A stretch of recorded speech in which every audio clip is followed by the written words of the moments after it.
shit, dude. You do not want to be on the receiving end of this. Wow. I mean, you're deader than dead and come up against this. Yeah, this thing is cool.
Okay guys, this is the Mossberg Maverick 88 Cruiser 12 gauge shotgun.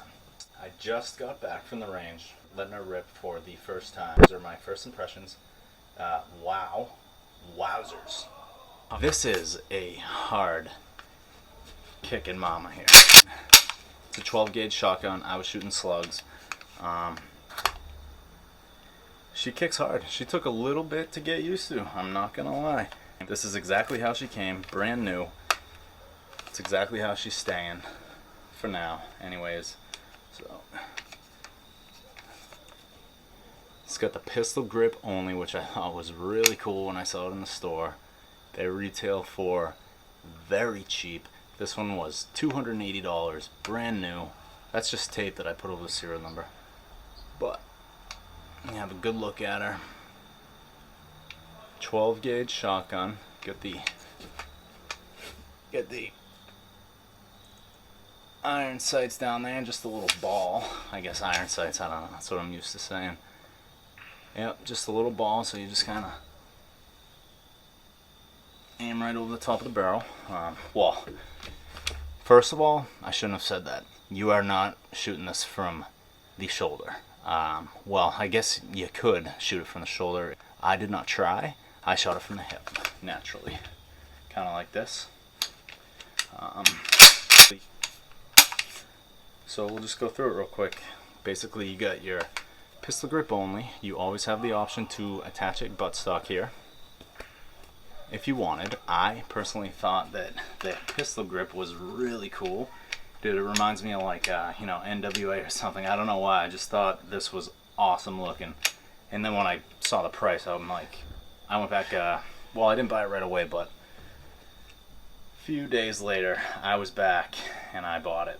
$280 is really cheap, and it's a great gun. It's a lot of fun. It's a Mossberg, can't go wrong. The Maverick 88 cruiser model. It's a great gun, at least in my 40 slugs of experience with it. But yeah, she kicks. It feels good. It's a little bit heavy, which is nice. You know, it feels mean. It really does. This particular model holds, so it's 7 plus 1, so 8 total if you did it that way, but 7 or 8. So basically, if you don't know, you would, the 7 in the tube, that means you would put your slugs or your shells in here, right? That'll hold 7. What I mean by the plus 1 is, let's say you're empty, weapon unsafe, okay? You can put a shotgun slug right in the chamber. So you dump a slug right in there and send it in. And then you would add 7 more, so that would make 8. That's what I mean by the 7 plus 1. So 7 or 8, whatever you're comfortable with. If you're not comfortable putting one right into the chamber like that, then don't do it. That's all I'm going to say about it. This is the tube, barrel, you know. There is the little lever to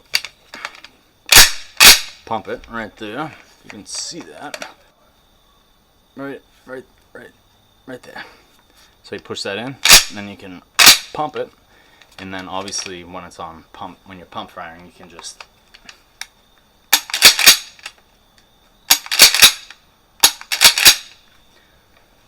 you know what I mean. You get your safety button right there, pretty standard, right by the trigger. Red is dead.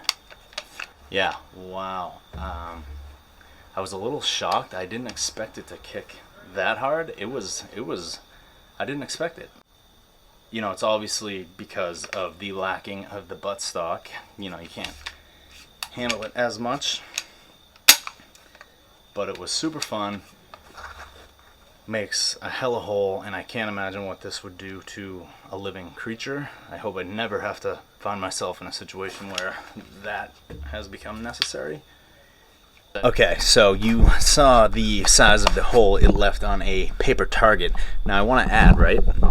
If you shoot, if you're an intruder, get shot, say right in your elbow here, right in the arm, right? Say goodbye to your arm, okay? The size of the hole it leaves on a paper target, like, if that was, just say a human, I don't mean to keep saying that, an intruder, God forbid, that's the entry wound. The exit wound, it's gonna be the size of a fucking softball. Like, you're gone.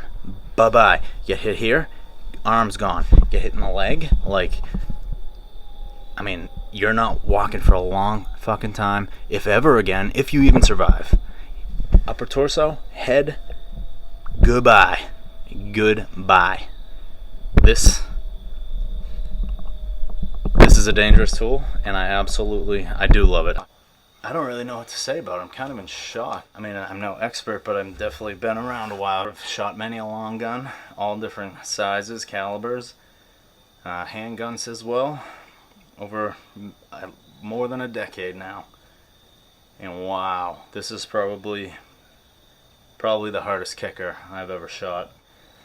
You know, it's good for home defense, they say, getting around, you know, doors and hallways and whatnot, but I really hope that I never find myself in that situation, and I hope you guys would feel the same. This will do some serious damage. It was cheap, and it's a fun gun. I'm really somewhat in awe of this thing. It's very unique, at least in my opinion. Never shot a gun like this. Never shot a shotgun that did not have a buttstock. I will note that I only put slugs through it. I haven't shot any birdshot or whatever. Okay, so when I had originally filmed this, I had only put in 12 gauge slugs through this Maverick 88. However, I had gone back on a different day with 7.5 birdshot and some double-aught buckshot, which I included that footage alongside the footage from the previous day to show the recoil difference between Slugs and birdshot. The Slugs definitely kicked harder, but the birdshot, it's 12 gauge. It was still pretty oomphy.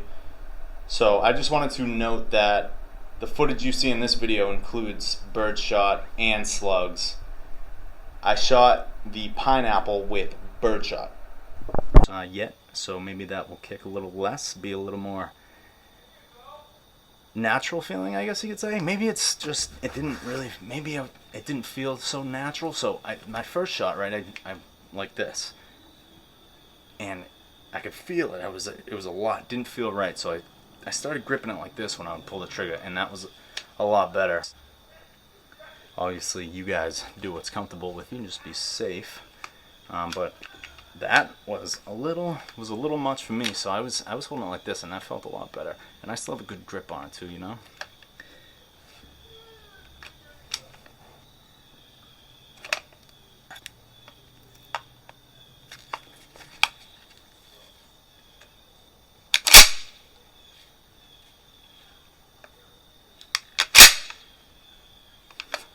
There are other models that are, well, I know there's a 5+1, so it'd either be a 5 or a 6 shotter.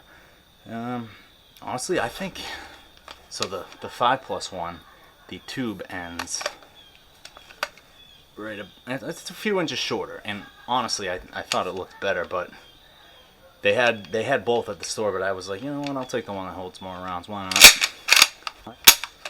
It's got your sling attachment points. Mine came with that. I'm not sure if they all do, but mine did. One there, and then right here on the very end. So I also thought that was a weird spot to mount a sling. That's very close to the end of the barrel. I don't think I want one. I tried it. I tried it here. I tried wrapping it around the tube, and then obviously on the point towards the pistol grip. It didn't feel right to me to have a sling on this. I don't know why, but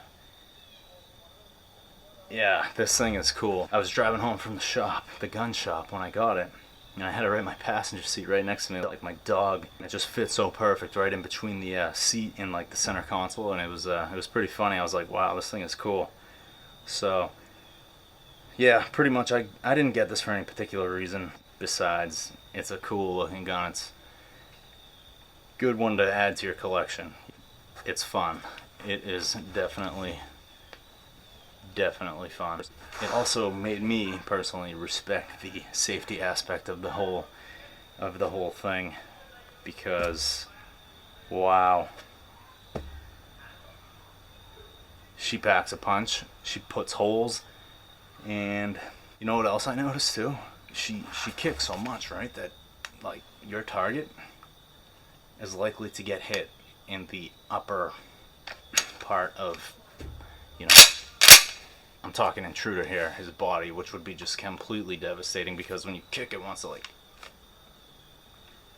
run its way up. So it's like, I'm like, holy shit, dude.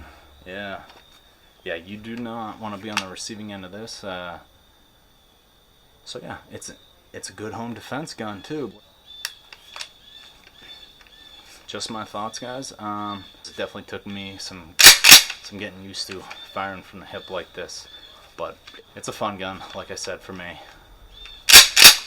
Alright guys, thanks for watching. Boom! I don't think I'm gonna put a buttstock on it, just because I bought it because I liked that it didn't have a buttstock. So I would recommend